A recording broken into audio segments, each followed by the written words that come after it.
এবার আফগানিস্তানকে অত্যাধুনিক আকাশ প্রতিরক্ষা ব্যবস্থার সরঞ্জাম সহ সামরিক সহায়তা দিচ্ছে রাশিয়া। মস্কোকে আধুনিক আকাশ প্রতিরক্ষা সরঞ্জাম দেওয়ায় রাজি করাতে গুরুত্বপূর্ণ ভূমিকা রেখেছেন আফগান প্রতিরক্ষামন্ত্রী মোহাম্মদ ইয়াকুব মুজাহিদ। একটি নির্ভরযোগ্য সূত্র ব্রিটিশ সংবাদ মাধ্যম বিবিসিকে এই তথ্য নিশ্চিত করেছে বলে দাবি করেছে তারা।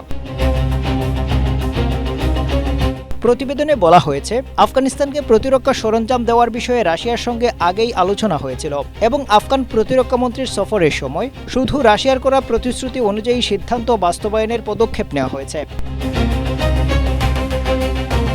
তবে বিবিসিকে সূত্রগুলো জানিয়েছে, আফগান প্রতিরক্ষামন্ত্রী সফরে থাকাকালীন মস্কোতে দুই পক্ষ এমন একটি চুক্তি স্বাক্ষর করেছে যেখানে আকাশ প্রতিরক্ষা সরঞ্জামের পাশাপাশি স্থল সামরিক সরঞ্জাম এবং আফগান সামরিক বাহিনীকে প্রয়োজনীয় প্রশিক্ষণ দেওয়ার বিষয়টিও অন্তর্ভুক্ত ছিল।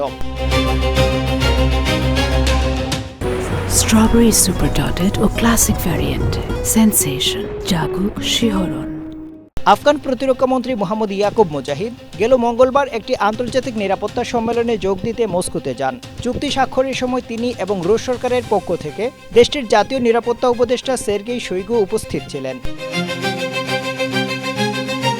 মোল্লা মোহাম্মদ ইয়াকুব শোইগুর সাথে বৈঠকও করেছেন। তিনি বলেন, রাশিয়া এই অঞ্চল এবং বিশ্বের একটি গুরুত্বপূর্ণ দেশ। রাশিয়ান ফেডারেশনের সাথে যোগাযোগ এবং সম্পর্ক আফগানদের কাছে বিশেষ গুরুত্বপূর্ণ। এই সম্পর্ক আরও বিস্তৃত, শক্তিশালী এবং ব্যাপক হবে।